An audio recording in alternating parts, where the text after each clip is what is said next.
शकुनी कुरुवंश का विनाश क्यों चाहते थे? महाभारत में शकुनी ऐसे पात्र हैं जिनको महाभारत के महायुद्ध का विलेन और जिम्मेदार माना जाता है। शकुनी जानते थे कि महाभारत युद्ध में कौरवों की हार होगी, उसके बाद भी अपनी बहन के खानदान का सर्वनाश करवा दिया। शकुनी हमेशा से बुरे ख्यालों वाले व्यक्ति नहीं थे, वह अपनी बहन से बहुत प्रेम करते थे। शकुनी कभी नहीं चाहते थे कि उनकी बहन की शादी नेत्रहीन धृतराष्ट्र से हो, लेकिन भीष्म के दबाव की वजह से शकुनी को धृतराष्ट्र से अपनी बहन का विवाह करवाना पड़ा था। तब उसने कुरुवंश से बदला लेने के लिए कुरुवंश के जड़ को खोदना शुरू कर दिया, और जिसकी वजह से दुर्योधन ने कुरुवंश को कुरुक्षेत्र के महारण में उतार दिया। बलभद्र या बलराम श्री कृष्ण के सौतेले बड़े भाई थे, जो रोहिणी के गर्भ से उत्पन्न हुए थे। बलराम, हलधर, हलायुद्ध, संकर्षण आदि इनके अनेक नाम हैं। बलभद्र के सगे 7 भाई और एक बहन सुभद्रा थी, जिन्हें चित्रा भी कहते हैं। इन्हें नागराज अनंत का अंश कहा जाता है और इनके पराक्रम की अनेक कथाएं पुराणों में वर्णित हैं। ये गदा युद्ध में विशेष प्रवीण थे। दुर्योधन इनका ही शिष्य था। बलराम जी ने समुद्र तट पर बैठकर एकाग्र चित्त से परमात्म चिंतन करते हुए अपने आत्मा को आत्म स्वरूप में ही स्थिर कर लिया और मनुष्य शरीर छोड़ दिया। चलिए जानते हैं कि शकुनी क्यों नहीं हारा जुए में शकुनी के पासे का असली सच। शकुनी के पासे उनके पिता राजा सुबल की हड्डी से बने थे। शकुनी को चौसर खेलने में महारत हासिल था और कौरवों में भी इसका मोह जगा दिया था। इसको देखते हुए मरने से पहले राजा सुबल ने शकुनी को अपनी हड्डी से पासे बनवाने के लिए कहा था। राजा सुबल ने कहा कि ये पासे हमेशा तुम्हारी आज्ञा मानेंगे और कोई तुमको हरा नहीं सकेगा। साथ ही इन्हीं पासों से धृतराष्ट्र के वंश का अंत हो जाएगा। राजा सुबल के मरने के बाद उनकी कुछ हड्डियां शकुनी ने बचाकर रख ली थीं और फिर उनसे पासे बनवाए थे। हड्डियों के बने पासों से चौसर खेलने की वजह से पांडव सब कुछ हार गए। द्रौपदी का चीर हरण हुआ और अंत में महाभारत का महायुद्ध हुआ। कैसे हुई शिवलिंग की उत्पत्ति? पौराणिक कथा के अनुसार सृष्टि बनने के बाद भगवान विष्णु और ब्रह्मा जी में युद्ध होता रहा। दोनों खुद को सबसे अधिक शक्तिशाली सिद्ध करने में लगे थे। इस दौरान आकाश में एक चमकीला पत्थर दिखा और आकाशवाणी हुई कि इस पत्थर का जो भी अंत ढूंढ लेगा वह ज्यादा शक्तिशाली माना जाएगा। मान्यता है कि वह पत्थर शिवलिंग ही था। क्या गणेश ने महाभारत लिखा है?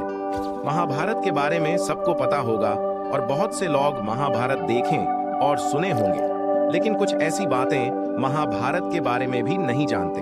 चलिए जानते हैं। ऋषि वेद व्यास को महाभारत के लेखक के रूप में श्रेय दिया जाता है। कहानी निश्चित रूप से उनके द्वारा सुनाई गई है, लेकिन यह गणेश द्वारा लिखी गई थी।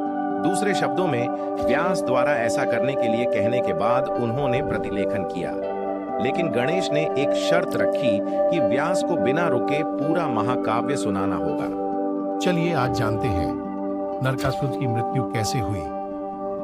जब नरकासुर ने कृष्ण को त्रिशूल से मारने की कोशिश की तो कृष्ण ने बेहोश होने का नाटक किया, क्योंकि वरदान था कि नरकासुर को केवल वही मार सकता था जिसने उसे जन्म दिया था। क्रोधित होकर सत्यभामा ने नरकासुर पर हमला किया और कृष्ण ने अपने सुदर्शन चक्र से नरकासुर को 2 हिस्सों में विभाजित करके उसे मार डाला। पुष्पक विमान हिंदू पौराणिक महाकाव्य रामायण में वर्णित वायु वाहन था। इसमें लंका का राजा रावण आवागमन किया करता था। इसी विमान का उल्लेख सीता हरण प्रकरण में भी मिलता है। रामायण के अनुसार राम रावण युद्ध के बाद श्री राम, सीता, लक्ष्मण तथा लंका के नवघोषित राजा विभीषण तथा अन्य बहुत लोगों सहित लंका से अयोध्या आए थे। यह विमान मूलतः धन के देवता कुबेर के पास हुआ करता था, किंतु रावण ने अपने इस बड़े भाई कुबेर से बलपूर्वक उसकी नगरी सुवर्ण मंडित लंकापुरी तथा इसे छीन लिया था। अन्य ग्रंथों में उल्लेख अनुसार पुष्पक विमान का प्रारूप एवं निर्माण विधि अंगिरा आर्षि द्वारा एवं इसका निर्माण एवं साज सज्जा देव शिल्पी विश्वकर्मा द्वारा की गई थी।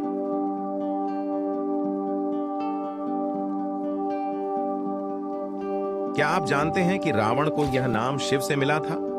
यह तब हुआ जब रावण शिव को कैलाश से लंका में स्थानांतरित करना चाहता था, जिसके लिए उसने पर्वत उठा लिया था। लेकिन शिव ने पर्वत पर अपना पैर रख दिया और अपनी एक पैर की अंगुली से रावण की अंगुली कुचल दी। रावण दर्द से दहाड़ा, लेकिन वो शिव की शक्ति को जानता था, इसीलिए उसने शिव तांडव स्तोत्रम प्रदर्शन शुरू कर दिया। और ये कहा जाता है कि रावण ने अपने 10 में से एक सिर को वीणा की तुम्बी के रूप में, अपने एक हाथ को धरनी के रूप में और स्ट्रिंग के रूप में अपनी तंत्रिकाओं के उपयोग से एक वीणा को रूपांकित किया, जो रुद्र वीणा के नाम से जानी जाती है। इससे शिव प्रभावित हो गए और उसे रावण, जो व्यक्ति जोर से दहाड़ता है, का नाम दिया गया। महाभारत का मूल नाम जय संहिता था। यह नाम वेद व्यास द्वारा रखा गया था।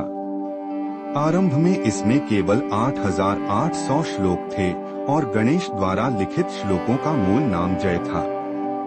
बाद में कई कहानियों को जोड़कर पुस्तक के श्लोकों की कुल संख्या 1,00,000 हो गई, जिन्हें पूरा करने में कई शताब्दियां बीत गई और अंत में पुस्तक का नाम महाभारत रखा। पुष्पक विमान एक ऐसा हवाई जहाज था जिसे केवल कुछ ही लोग नियंत्रित कर सकते थे, और रावण ने अपने दम पर इसे नियंत्रित करना सीख लिया था।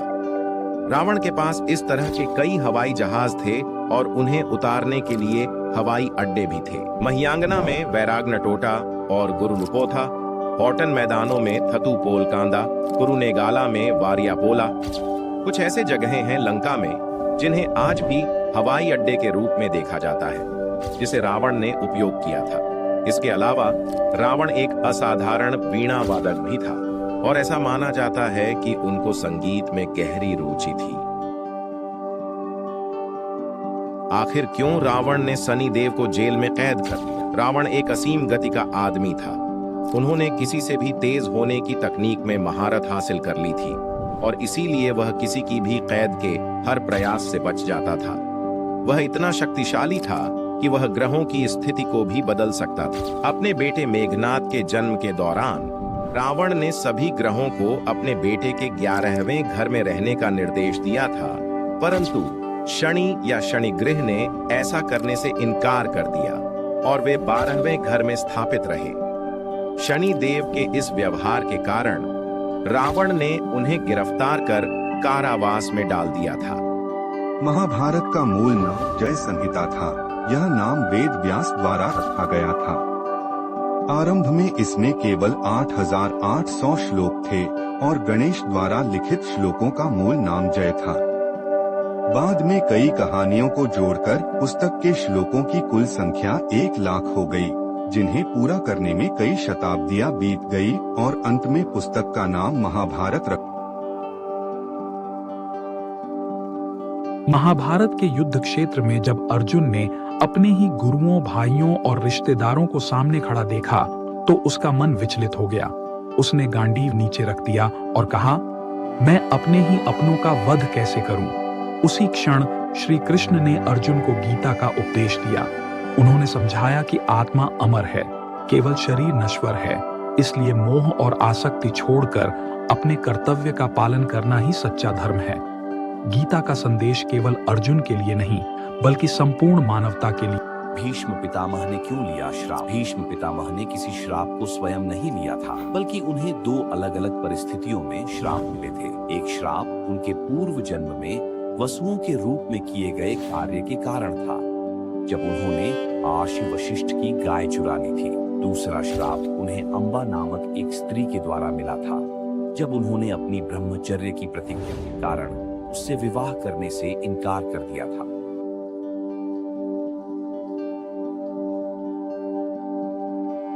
गांधारी ने श्री कृष्ण को श्राप देते हुए कहा कि जिस तरह उसके पुत्रों का नाश हुआ है, उसी तरह यदुवंश का भी नाश होगा और यदुवंशियों का सर्वनाश होगा, चाहे श्री कृष्ण कितनी भी कोशिश करें। गांधारी ने कहा कि श्री कृष्ण यदुवंशियों के विनाश को टाल नहीं पाएंगे और अंततः यदुवंश का नाश होगा। श्री कृष्ण ने गांधारी के शाप को स्वीकार किया और यदुवंशियों के विनाश को स्वीकार किया, क्योंकि गांधारी के मन को शांति मिली। इस श्राप के बाद यदुवंश आपस में लड़कर मरने लगे और अंततः श्री कृष्ण की भी मृत्यु हो गई।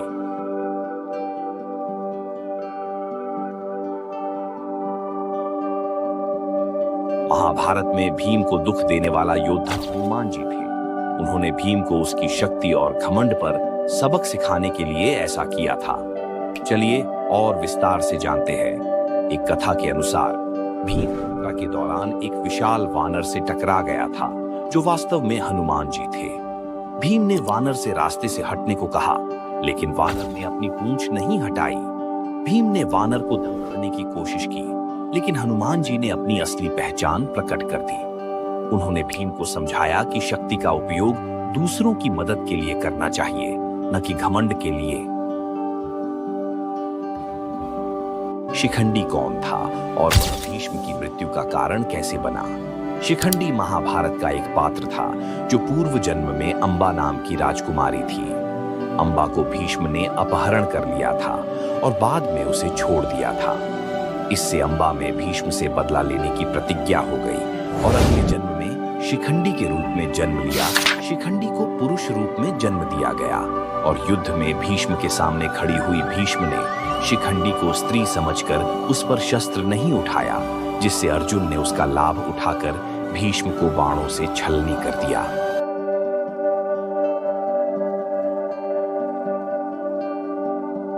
महाभारत के महान योद्धा और दानवीर कर्ण के पास जन्म से ही कवच और कुंडल थे। ये वरदान उन्हें अजेय बनाता था। यहाँ तक कि देवताओं के अस्त्र भी उन पर असर नहीं करते। लेकिन अर्जुन की रक्षा के लिए इंद्रदेव चिंतित थे। वे ब्राह्मण का वेश धरकर कर्ण के पास पहुंचे और उनसे कवच कुंडल दान मांग लिए। कर्ण सब समझ गए कि ये कोई साधारण भिक्षुक नहीं, बल्कि स्वयं इंद्र हैं। फिर भी उन्होंने बिना झिझक अपने कवच कुंडल उतारकर दान कर दिए, क्योंकि कर्ण के लिए अपना वचन और दान धर्म ही सबसे बड़ा धर्म था। इसीलिए उन्हें आज भी याद किया जाता है महादानवीर कर्ण के नाम से। क्या आप जानते हैं कि महाभारत की गांधारी 2 साल तक गर्भवती रही थी? गांधारी को भगवान शिव का आशीर्वाद था कि उसके 100 पुत्र होंगे। जब वह गर्भवती हुई तो 2 साल तक संतान का जन्म नहीं हुआ। इसी बीच कुंती ने पांडु के 5 पुत्रों को जन्म दे दिया। गांधारी को जलन हुई और उसने अपना पेट जोर से पटका। तब गर्भ से मांस का एक कठोर गोला निकला। आर्षि व्यास ने इसे 100 भागों में बांटा और घी के कुंडों में रखा। समय आने पर वहीं से 100 कौरवों ने जन्म लिया। ऐसी ही रोचक कहानियों के लिए चैनल को लाइक और सब्सक्राइब करें।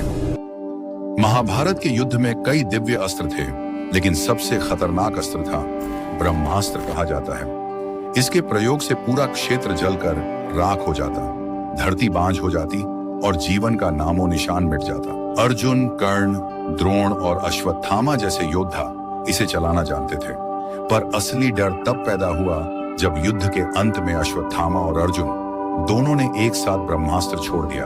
अगर व्यास जी ने बीच में रोक ना लिया होता तो आज धरती का अस्तित्व ही खत्म हो चुका होता। कर्ण का शक्तिशाली विजय धनुष क्या खास था? उसमें कर्ण के विजय धनुष की सबसे खास बात यह थी कि यह मंत्रों से अभिमंत्रित था, जिससे यह किसी भी शस्त्र या अस्त्र से खंडित नहीं किया जा सकता था। इसे धारण करने वाले के चारों ओर एक अभेद घेरा बन जाता था।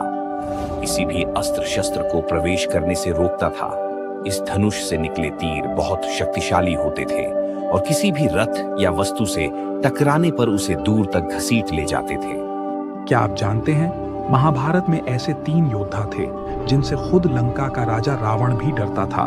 पहला भगवान परशुराम। 6 बार पूरी पृथ्वी को क्षत्रियों से खाली कर देने वाले परशुराम के क्रोध से रावण कांप उठता था। दूसरा भीष्म पितामह, स्वयं ब्रह्मचारी और देवों के समान बलशाली। रावण ने जब उनका तेज देखा तो युद्ध का विचार ही छोड़ दिया। और तीसरा हनुमान जी, राम भक्त हनुमान ने लंका को जलाया था। उसी का भय रावण को जीवन भर सताता रहा। कहा जाता है अगर रावण का सामना इन तीनों से होता तो लंका की राख बनना तय था।